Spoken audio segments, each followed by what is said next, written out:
Welcome back to Yoga Insider Podcast. I'm your host, Alex Waycott. I am so glad that you're here. Welcome to our first episode of 2026. So I thought that we would start off the year strong with a 4-part podcast series all about sustainability. And this is specifically how to build a sustainable career as a modern yoga teacher. This is about realistically making a living doing the work that you genuinely care about while also managing your energy and taking care of yourself. This series is something that I've been wanting to create for a long time because building a sustainable career is something that's actually really personal to me. I am a yoga teacher, like many of you who listen, who has absolutely experienced burnout in the past. I have done the studio grind. I've done the whole teaching 15, 20 yoga classes a week for really low pay. And I know what it's like to be totally overworked. I know what it's like to be stretched thin in the name of opportunity or experience. And there have definitely been points in my career where I've pushed myself to keep going at the expense of my personal well-being, my physical well-being, and my mental health. So for a long time, I thought that instability was kind of like an inevitable part of being a full-time, self-employed yoga teacher. And then it was just something that I'd kind of have to accept. Like I figured, okay, this is what comes with the territory. Like this is how I have to do things. But over time, I started to realize that the burnout that so many yoga teachers experience at some point in their career, especially if you do this long term, is something that's actually bigger than us as yoga teachers. And I started to realize that there are systems like economic systems, business models, and cultural and societal expectations that genuinely make teaching unsustainable for a lot of people. And being able to teach full time is just not a reality for many folks. So when I talk about sustainability, to me, it means that you're being paid fairly or you're paying yourself fairly, depending on how you're working, in a way that allows you to keep going long term. So sustainability is what gives your work longevity. It means that you have some systems in place that allow your work to flow more easily.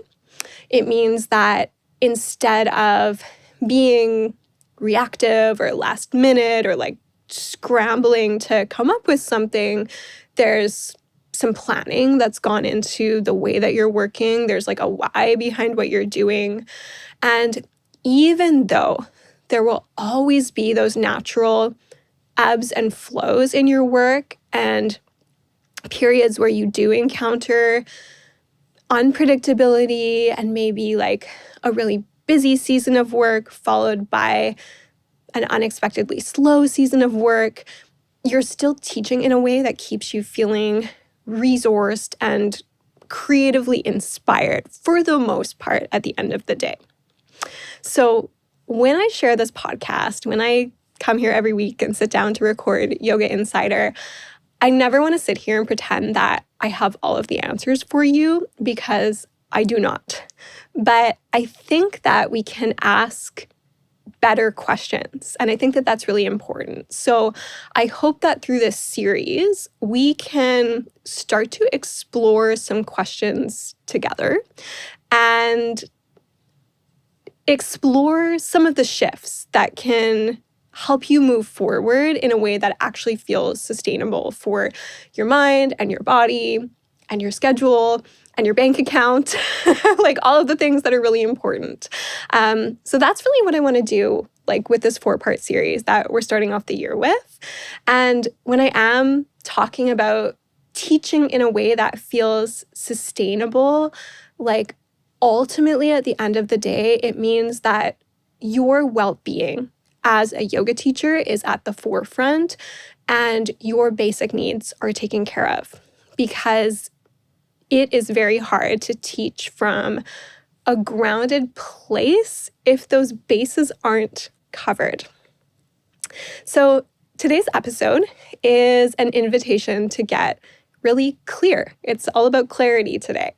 And it's a chance for you to take a look at your yoga business and really sit back and reflect and consider what's going really well right now, like what's working for you and what potentially needs to shift.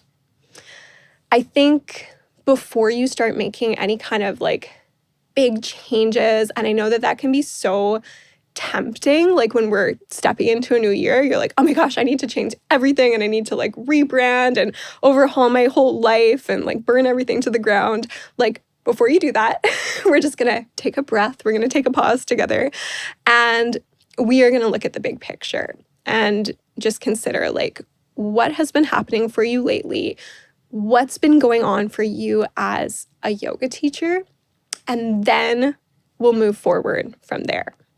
So for this episode today, you might actually want to grab a pen and a piece of paper. There might be moments in the episode, especially as we get further into it, where you feel like you want to take some notes or maybe even pause the episode and do a little bit of journaling or reflecting.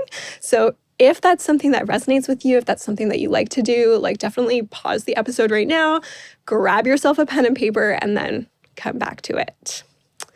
So I like to think about putting sustainability first as a way of ultimately mitigating the risk of burnout for us as yoga teachers. And I want to acknowledge that there are a lot of layers to yoga teacher burnout, and it is rarely caused by just one thing. It's typically, in my experience and in the experience of so many yoga teachers that I've talked to and yoga teachers who I know personally, like it's cumulative. It's a bunch of things that are stacking up over time. And it's usually an accumulation of emotional, physical, financial, relational, nervous system stress that starts to stack up over a period of time. And eventually you just reach a breaking point where things kind of start to crumble. And so even though this seems to be a trend that affects us as yoga teachers on an individual level, it affects our ability to show up and teach, it affects us being able to run our businesses, the bigger picture is that we are often finding ourselves working within some unsustainable or maybe kind of like outdated systems. And this is something that I've been thinking about for a really long time, but that I used to struggle to articulate. I'm like, I know that there's something bigger behind like why I'm choosing to do certain things or why teaching this way like doesn't make me feel good. And it took a long time for me to start to see like, okay, it's not always our fault, basically, as yoga teachers is what I'm getting at. And so I just want to talk about that a little bit more and talk about like some of the factors that cause burnout. And obviously this isn't going to be comprehensive because I can't make like a 10-hour podcast. But I just want to kind of bring some of that to the forefront and maybe mention a few things that don't typically get mentioned before we get into that clarity and kind of like question asking part of the episode. So there is like an economic reality where sometimes yoga teachers are expected to work for fairly low pay. And if you've been in the industry for a long time, you probably have noticed that the pay rates, like if you're teaching in a place that just pays you hourly per class, they really haven't gone up in the last like 10, 15 years, okay? And that's kind of crazy because we know like the cost of living has gone up significantly. So typically we're teaching for pay that's like not amazing.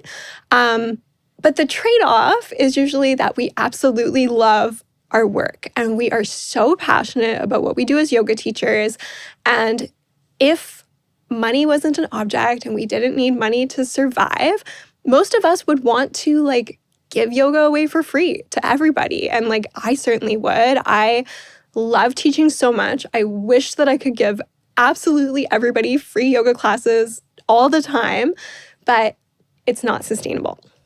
So there's kind of like a bit of a cultural expectation, and I'm sure that some of you have noticed this, and maybe it's an expectation that's kind of silently been ingrained in yoga land for a long time, that yoga teachers are expected to be endlessly generous.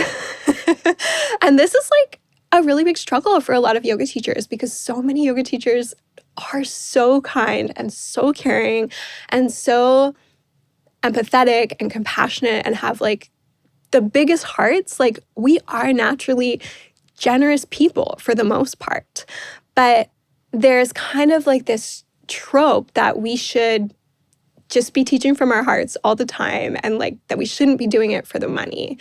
And I'm sure some of you, like myself, have experienced some crazy requests to come teach for exposure. Earlier this year, I think it was back in the summer, I had one of those crazy requests come through and I actually shared it on social media just because it was like so outlandish. And like I get requests quite frequently, right? And I'm, typically don't talk about them. Like they just pass through my desk. And if they're for me, great. And if it's not something that I want to do or not something that pays well, like no problem. But this one was so crazy because it was actually from a government organization that reached out to me and they asked if I could come teach a class for basically like a company party. And they said like, there's no budget for it. This would be like a volunteer type thing. And I'm all for volunteering if it's for a nonprofit, if it's for like a charity event, if it's to serve an underprivileged population. Like I've done work, for example, with like the Girl Guides here in Canada. And like no problem. But what was weird about it was that these were paid government employees who were having a party, and the person organizing the party who worked for this organization, like they just wanted me to come teach for free. And I kind of called them out on it. I was like, that's a crazy thing to ask. and they pushed back and they actually like weren't very nice about it. Like they couldn't see my side, which is fine. But yeah, I'm sure some of you have had those experiences where it's like, even though we know that what we offer has so much value for people, there are still going to be instances where you get asked to teach for free and it's not for a charity type thing. You get like super lowballed and offered some really crappy pay for something where like maybe you actually have a lot of expertise and a lot of value to offer. And it makes it difficult for yoga teachers to advocate for fair pay sometimes. It makes it difficult for yoga teachers to ask for really clear contracts or workloads that are reasonable. Because when you do, you might even have some yogic teachings like weaponized against you. And yeah, there's this kind of like moral framing around our work that we should just be like kind and generous all the time. And at the end of the day, we should just like teach for free sometimes. And I think sometimes like self-sacrifice is praised and we're not necessarily encouraged to like advocate for ourselves and advocate for better pay and put our foot down when we say like, this is my rate and this is what I charge to do whatever. And I just want to acknowledge like that there is kind of a darker side to this, that like, yes, you can get paid really well. And yes, there are studios out there that are incredible and like really take care of their teachers. But But there are also lots of instances, and most teachers have examples of this, where our kindness and our selflessness as yoga teachers is exploited. And sometimes we see this with like karma classes, or even that example of like the karma cleaner concept, where it's like, just hire someone, like pay an employee to work at your business. And so, yeah, it's like we've got that low class pay that really hasn't increased in years and years. There's, again, like the unpaid labor around marketing and community building. There is exposure and opportunity that's offered in place of fair compensation. And then there's those things like last minute cancellations or sudden schedule changes where you go without pay because like that's just how the industry works. And that's how it is if you're a contractor. So just to be so like for real, if you are a yoga teacher who teaches full time and you are living with that ongoing uncertainty, whether it be financial or whether it be in relation to your schedule, that can definitely keep your nervous system in like a low grade state of stress all the time. And what I found is that being in that state does limit your ability to plan for the long term. Because to be quite frank, like you're just trying to figure out how you're going to pay your rent this month. It discourages rest and it makes it harder for you to advocate for yourself without the fear of being replaced. Because like if you've been in those situations where you have spoken up about things that aren't going well, a lot of times the answer is just like, cool, well, if you don't like it, go somewhere else and like we'll find another teacher to replace you. Okay. So I'm talking about this because like I used to be that yoga teacher. I used to be that teacher who was burnt out. And I know that sometimes as full-time yoga teachers, we have really amazing months in our work where we're like, I can't believe that I'm like doing so well and getting paid to do this. And then inevitably there will be long stretches where you feel some scarcity or you feel some uncertainty. And I feel like this reality also makes yoga teachers compliant and kind of willing to overextend themselves because they don't want to be replaced. Okay. And so again, I don't hear people talking about this. It's like one of those things that like nobody wants to say, but it's true. And I think that that needs to be said out loud.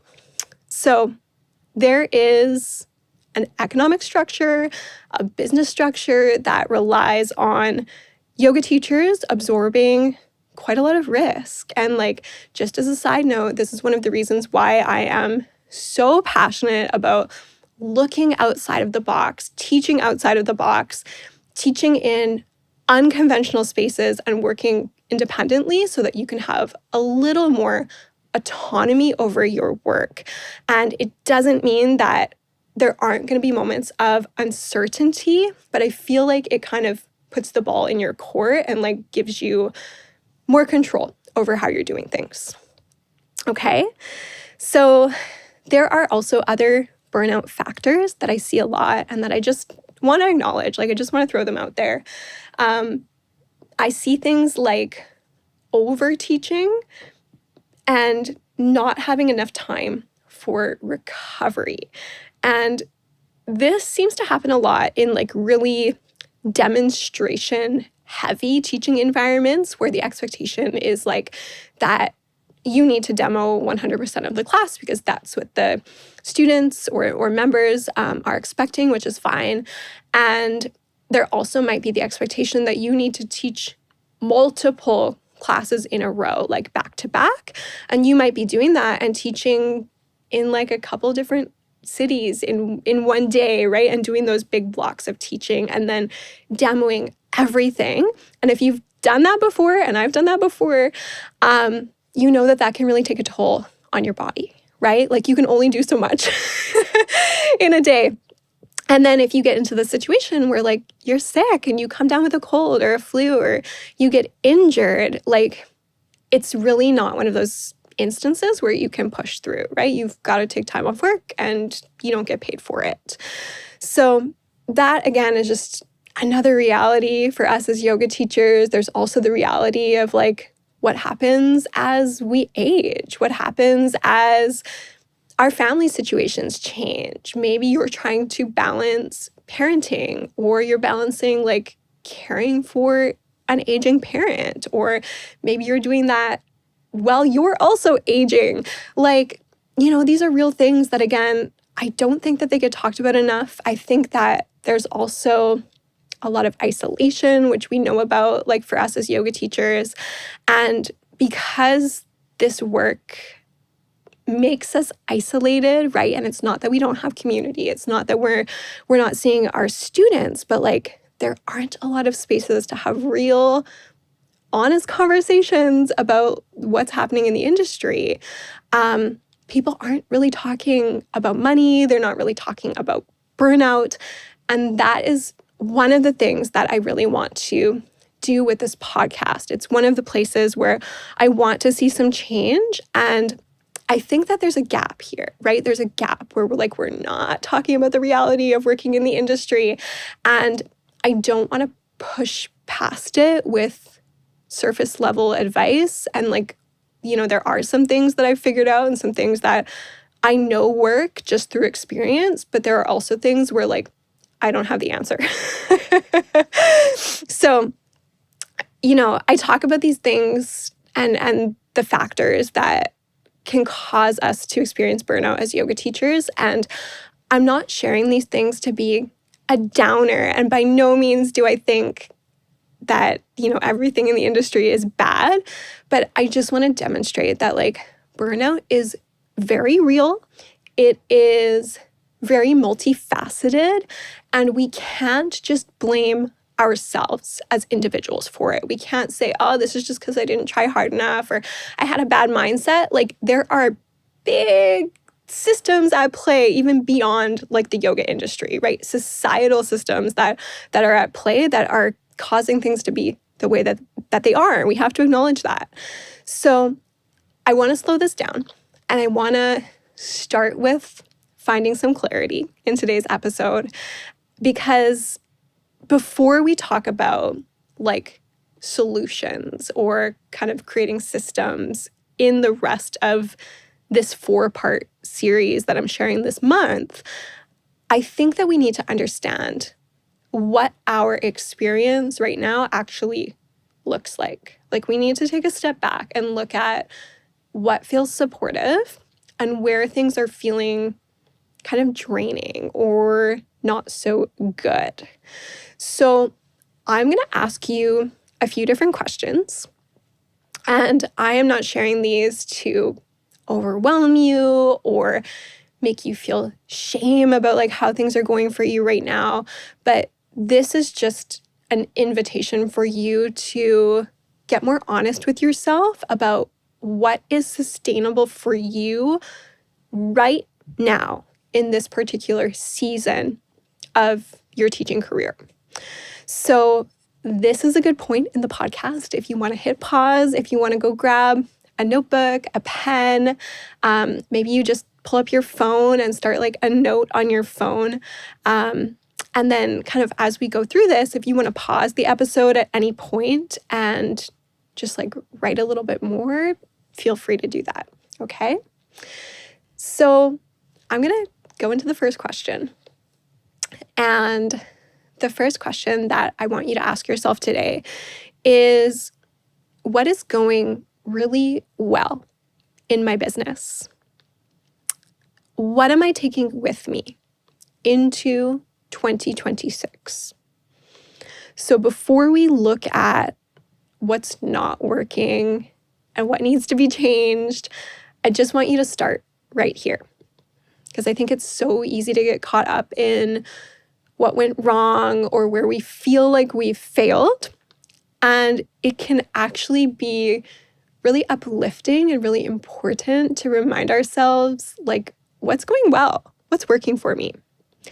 So when you ask yourself what's going well, look at the parts of your work that feel stable and feel easeful. You might reflect on things like which classes or offerings feel really energizing. Where are you excited to teach? Where do you feel a sense of consistency? There might be a certain group of students that you work with. There might be a specific studio that you really love teaching at. There might be a peer, or a colleague that you like to collaborate with, right? So where do things feel consistent? Where are you feeling like a kind of like a sigh of relief, like this is trustworthy? You might ask yourself, what is generating steady income for you right now? And where do you feel competent as a teacher? Like, what kinds of things are you teaching where you feel like you're just like in your zone or in your zone of genius? So this is a chance to really notice what's working. And I do find that often the things that are going well kind of point towards the things that maybe we want to do more of. So maybe you're noticing something here where you're like, oh, I actually want to double down on this and do more of this in the new year. And so for myself, I'll share some of my own reflections here. And again, feel free to just pause the episode at any time. Something that's going really well for me right now and this past year and over the past couple years is my email newsletter. And I know that that's a funny thing because that's not exactly teaching. It's not a class, but that is something that I really want to continue to nurture in 2026. And for me, I don't think that means creating a bunch more emails. I think I'm still going to keep it fairly minimal and just keep sending rather maybe 1 or 2 emails per month. But I want to make those couple of emails really high quality and really valuable for my readers. And what I love about my email newsletter is that the open rates for the newsletter are really high. So that tells me that people want to read what I have to say. They want to see, what offerings are coming up throughout the month. And another thing that I really love is that I can share my workshops, my pre-registered classes, special classes in my newsletter and actually sell them out. And this just happened last week. I added an extra pop-up class to my monthly teaching schedule. I only put it in my newsletter. I was like, hey, here's this opportunity if you want to, practice another night per week. And it's sold out within 24 hours. That class was full. And the reason that this feels sustainable for me and that nurturing my email newsletter is a form of sustainability is because if I have an engaged and active audience of readers on my newsletter and they want to sign up for the things that I'm offering, it means that I don't have to spend all this extra time marketing on social media and creating assets and making reels and dancing on the internet to promote my classes. I can sell them out in a day and then focus on teaching really well instead, right? And so it's for me, the email newsletter means less time marketing and more time putting effort and thought into what I'm teaching and making sure that I'm giving people a really valuable experience. And I also think social media is unpredictable and email feels steady and it feels like I'm sharing to an audience of people who want to be there and who are interested in what I have to say, whereas social media doesn't always feel like that. that. So for me, like that's one of the things that's going really well right now, and that is absolutely feeling like a sustainable part of my yoga business. So again, feel free to pause the episode at any point, write your own notes, and then we'll move into the next question. So my second question for you today is, what needs to shift? What is transforming for me right now? And this is a question that requires us to slow down and really feel. When something needs to shift, it usually shows up in your body. And I think some of you might relate to some of the things that I'm going to say, but do you have maybe a class where you feel a sense of dread or anxiety before you go to teach it? Maybe you even have the feeling that like you don't want to go. You don't want to go teach that class. Maybe you find yourself like subbing it out a lot or asking people to cover it a lot. So I would pay attention to those kinds of feelings. Is there something that you're doing right now that leaves you with a sense of fatigue that doesn't resolve with rest? Like, is there something that just really leaves you drained and it kind of drags on afterwards? And is there anywhere right now where you're feeling kind of resentful or kind of like annoyed about something, even though you feel like you should be grateful for it? You feel like you should be grateful for the opportunity, or maybe other people are really grateful for it. But I would just really, really pay attention to those feelings, because those are like really good indicators of something that maybe like needs a little bit of a change. Okay, so I really want to encourage you to just keep noticing and then ask yourself, where am I overextending myself right now? Right? Is there somewhere where I'm going like above and beyond and it's not really benefiting me at the end of the day?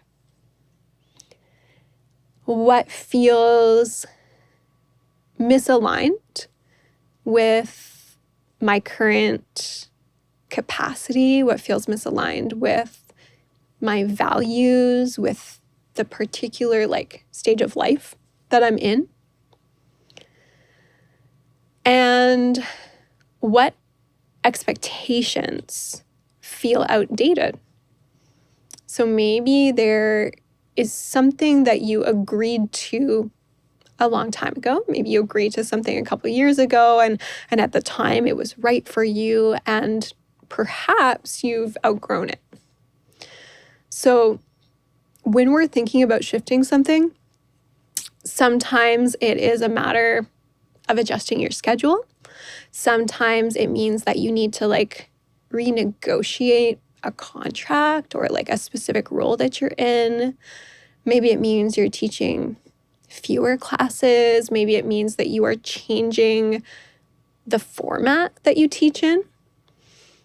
And again, like this kind of inquiry is not easy. I feel like kind of figuring out what needs to shift is kind of uncomfortable, and it requires us to get really honest.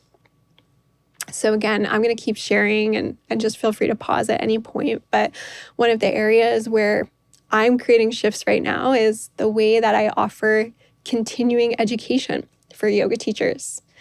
And over the past few years, I have been running trainings of all sizes, like 200-hour trainings and shorter, weekend-long, like continuing ed trainings. And I've been doing them pretty much independently. So I'm not working for like anybody else's training company or anything like that. And I'm really handling every aspect of it, from curriculum development to teaching and delivering the curriculum to marketing and administration and bookkeeping and emotional support sometimes for students. Like, it's a lot. And the energetic and emotional capacity that this work requires is really big, and it was starting to make me feel stretched.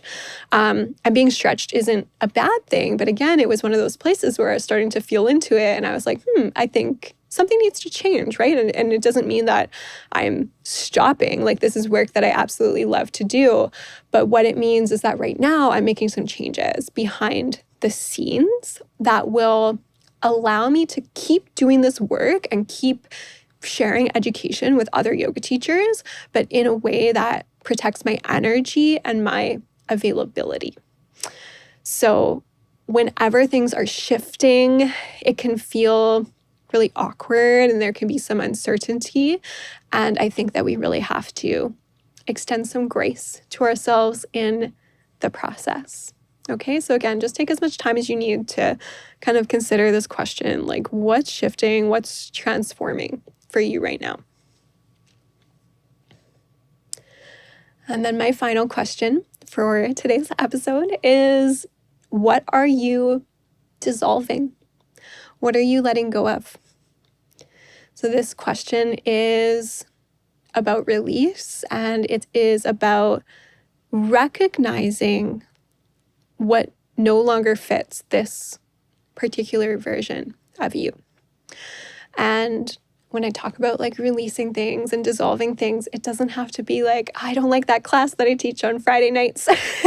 Like, it can be that maybe you're dissolving like a certain belief that you carry, an identity that you have outgrown. Like, maybe you were always the yoga teacher who is always available, or the yoga teacher who like always said yes to everything. And maybe you've been doing that for a long time now. And you're like, actually, like, I think I've, put in my time and I'm ready to be a little bit more discerning.